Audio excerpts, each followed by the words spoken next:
Ya, terima kasih. Sebelumnya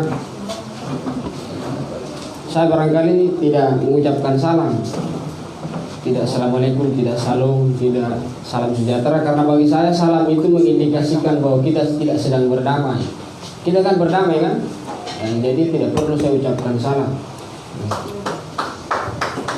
Itu yang pertama. Yang kedua yang saya sampaikan, bahwa di berbagai kesempatan atau di berbagai ruang yang saya diamanahkan untuk menyampaikan sesuatu, saya seringkali mengucapkan salah satu ungkapan bahwa makruh sebenarnya hukumnya saya menyampaikan sesuatu di hadapan orang-orang yang lebih mulia ketimbang saya, karena saya tidak bisa menggaransikan bahwa ada orang-orang yang punya cakrawala berpikir atau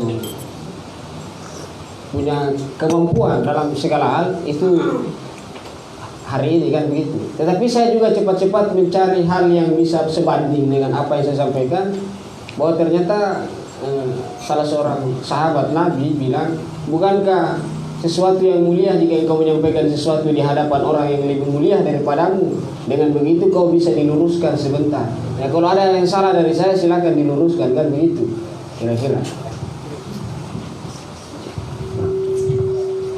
Saya juga ingin tidak menggunakan diksi yang disampaikan oleh beberapa narasumber. Kalau beberapa narasumber menggunakan diksi perselingkuhan malam ini, saya lebih suka menggunakan diksi senggama, agar biar lebih seksi, senggama gagasan, senggama ilmu, kan begitu, supaya keintimannya lebih indah.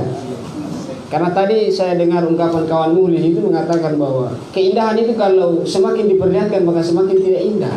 Jadi karena kita ingin menceritakan keindahan Pulau Komodo, maka ya biar kita senggama keindahan. Nah, yang perlu kita pahami sebelum jauh berbicara soal Taman Nasional Pulau Komodo, kita perlu ketahui dulu bahwa porsi belanja negara itu kita harus tahu dulu. Government expenditure, belanja negara itu terbatas. Dia terbatas. Konsumsi ekonomi Indonesia itu hanya terfokus pada konsumsi rumah tangga, itu 56,6%. Sehingga itu pun sebatas stimulus. Karena hal ihwal itulah sehingga negara membuka peluang investasi sebesar-besarnya terhadap pemodal untuk masuk di bangsa ini. Itu dasarnya, itu alas pijaknya. Alas pikirnya bahwa negara punya keterbatasan belanja, sehingga memungkinkan negara membuka peluang untuk investasi sebesar-besarnya. Apa contohnya? Penanaman modal asing. Ini adalah mata rantai penanaman modal asing. Kemudian ASEAN Economic Community. Nah, yang terbaru adalah Undang-Undang Omnibus Law. Itu adalah mata rantai bagaimana negara membiarkan ruang untuk masuk ke dalam bangsa ini untuk melakukan investasi. Kenapa kita butuh investasi? Karena ternyata itu tadi, negara punya keterbatasan belanja dalam menggenjot laju pertumbuhan ekonomi. Karena tidak ada ihwal yang paling mendasar yang bisa dilakukan oleh Victor Laskodet bersama Kementerian PUPR, bersama Menko Maritim, dan itu ada tiga lembaga yang berafiliasi, ada tiga lembaga yang berafiliasi sehingga mencoba menginvestasikan, apakah istilahnya itu, merubah, menjadikan Pulau Komodo menjadi Jurassic Park atau Geopark istilahnya. Itu hanya untuk investasi modal, investasi modal, merubah konservasi Pulau Komodo supaya trennya itu lebih menggiurkan untuk orang datang. Itu saja sasarannya, supaya membuat orang lebih banyak datang di NTT. Itu saja. Nah, kenapa dasarnya itu? Karena investasi punya multiplier efek. Banyak sekali efeknya. Salah satunya adalah membuka lapangan pekerjaan. Itu salah satunya investasi itu. Nah, cuman masalahnya adalah kalau kita pakai kerangka neoliberalisme, kalau kita pakai, sebenarnya neoliberalisme itu bagus secara konsepsi. Karena dia merupakan antitesa dari liberalisme klasik di Jerman. Nah, tapi neolib itu dalam prakteknya neolib itu adalah upaya penjongosan negara oleh pemodal. Jadi negara dijadikan budak oleh pemodal.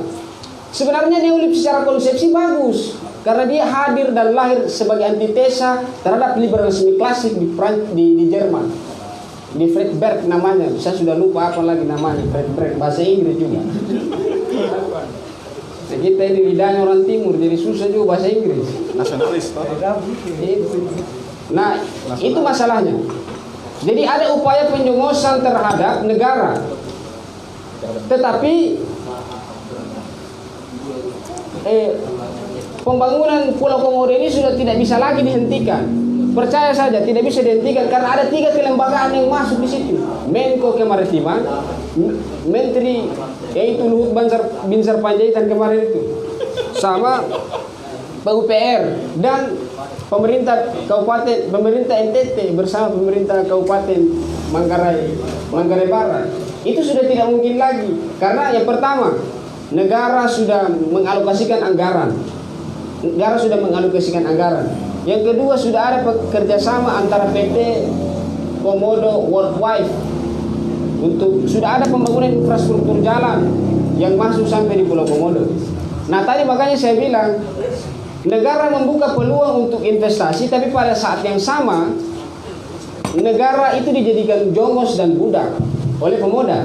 Tidak lain pasti rujukannya ini soal modal. Ini soal investasi, bagaimana daya tariknya Pulau Komodo itu semakin memikat, bagaimana Pulau Komodo itu semakin indah. Tetapi kalau pada saat yang bersamaan yang lain ada habitus asli yang endemik, itu mati bagaimana kira-kira? Nah, makanya coba kita telisik dalam pasal 23 undang-undang itu jelas di situ. Dalam pasal 23 undang-undang itu dinyatakan itu pasal fisikal. Bagaimana fisikal pembangunan di pasal 23 Undang-Undang Dasar 1945 itu diperuntukkan untuk kemaslahatan dan kemakmuran rakyat. APBN dialokasikan ke situ untuk membangun fisikal daerah. Nah, kalau kita buka alur APBN di bangsa ini, memang porsi Jawa besar, sampai 56,7% dia punya produk domestik bruto PDB-nya. Pasal 23 itu punya relevansi dengan pasal 27 bahwa negara berhak membuka lapangan pekerjaan, bahwa warga negara itu punya hak untuk mendapatkan pekerjaan. Nah, salah satunya untuk membuka lapangan pekerjaan adalah membangun fisikal itu. Tapi tidak serta-merta juga kita bisa sandarkan pada investasi asing. Nah, ini tidak boleh meloncat logikanya, tidak bisa lompat pembahasannya. Kita harus bahas pasal 23. Baru pasal 27 yang punya relevansi. Nah, pasal 23 27 itu di mana benang merahnya di pasal 33 bahwa kekayaan alam, tanah apakah itu dan lain sebagainya itu dikuasai negara dan diperuntukkan untuk rakyat. Kalau tidak bisa selesai baru masuk di pasal 34 bahwa fakir miskin dan anak terlantar itu dipelihara negara. Bagaimana caranya kita merealisasikan pasal 34? Kalau pasal 23, pasal 27, pasal 33 itu belum pernah direalisasikan oleh negara. Terutama Victor Laskodat, kan begitu. Oh, Laskodat. Nah, itu yang pertama. Yang kedua, dalam diskursus biosphere and environmental ethic atau diskursusnya anak-anak walhi biasanya, diskursusnya anak-anak ekologi, orang yang biasa melihat dalam perspektif ekologi, kalau kita alas pijak dari neo-developmentalis itu, dia harus punya justice the marginals. Kalau diperlebar alas pijaknya, itu tidak hanya pada manusianya. Kalau dalam bahasa Marx itu disebut sebagai orang yang teralienasi atau terpinggirkan. Itu tidak hanya persoalan manusianya. Tapi kalau diperlebar alas pijaknya, pikirannya diperlebar itu sampai ke wilayah ekologi. Bahwa ada persoalan lingkungan yang terpinggirkan.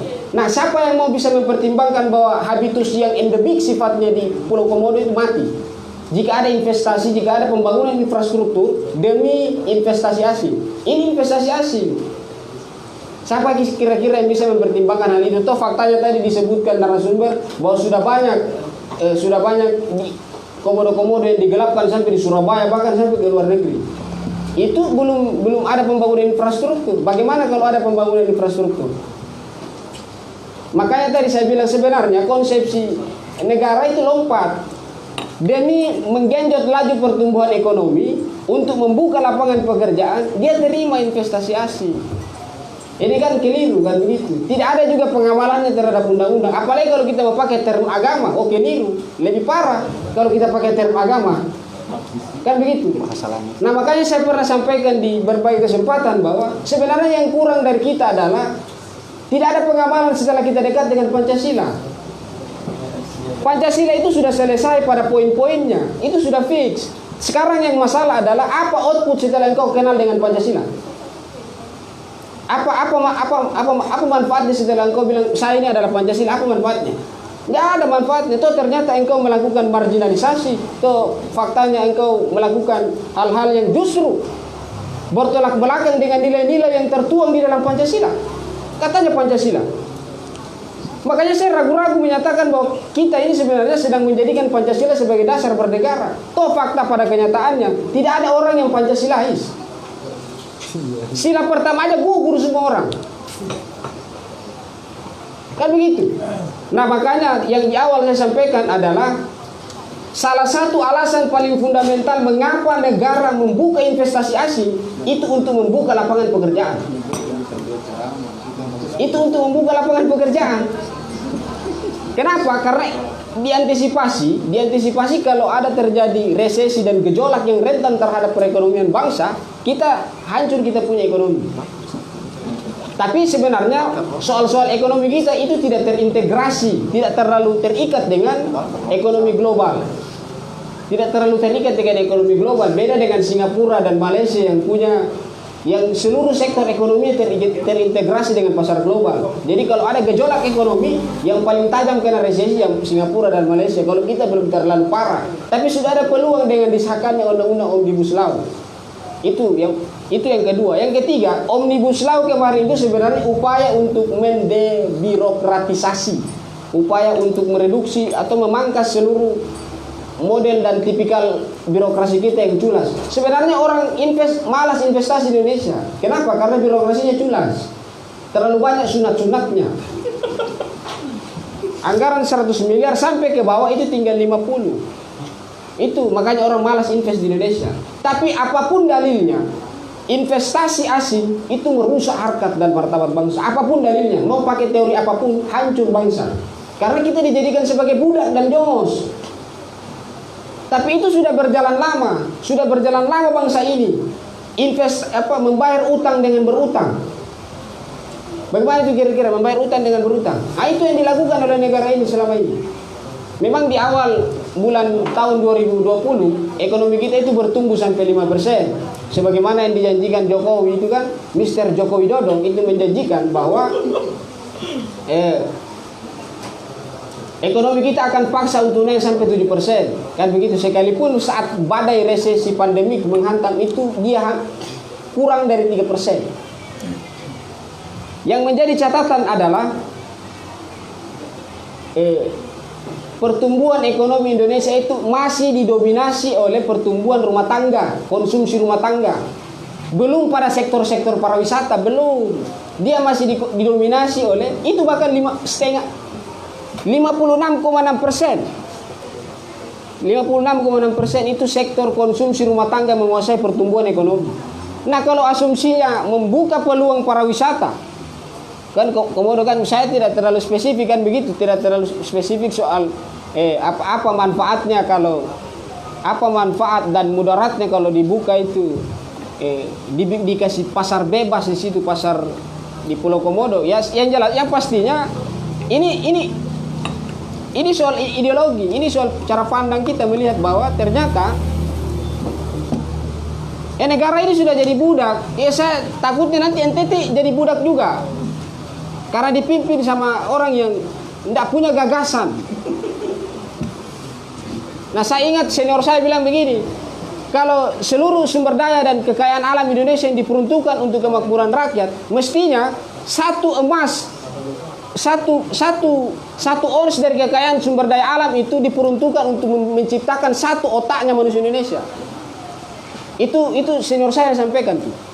Kalau seluruh sumber daya dan kekayaan alam di Indonesia yang diperuntukkan untuk kesejahteraan dan kemakmuran masyarakat Indonesia, mestinya satu ons kekayaan alam itu menciptakan satu otaknya manusia Indonesia. Tapi fakta yang terjadi apa? Lihat Papua. Apa kekayaan alamnya orang NTT? Kemudian direlevansikan dengan tingkat pendidikan. Apa kekayaan alamnya orang Papua? Kemudian direlevansikan dengan tingkat pendidikannya. Inilah yang dimaksud. Bahwa ternyata satu ons saja sumber kekayaan alamnya orang orang-orang Indonesia bagian timur itu harusnya diperuntukkan untuk menciptakan satu otaknya manusia Indonesia. Tapi faktanya kan tidak pernah terjadi. Nah, makanya tidak ada dalil yang bisa kita terima investasi asing untuk membangun infrastruktur statis di Pulau Komodo.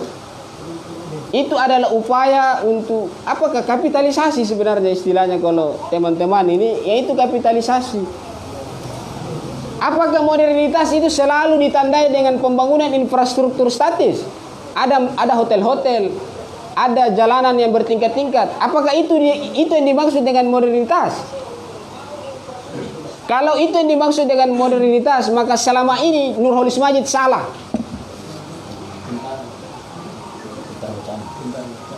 Karena ternyata modernitas tidak selalu ditandai dengan pembangunan infrastruktur statis.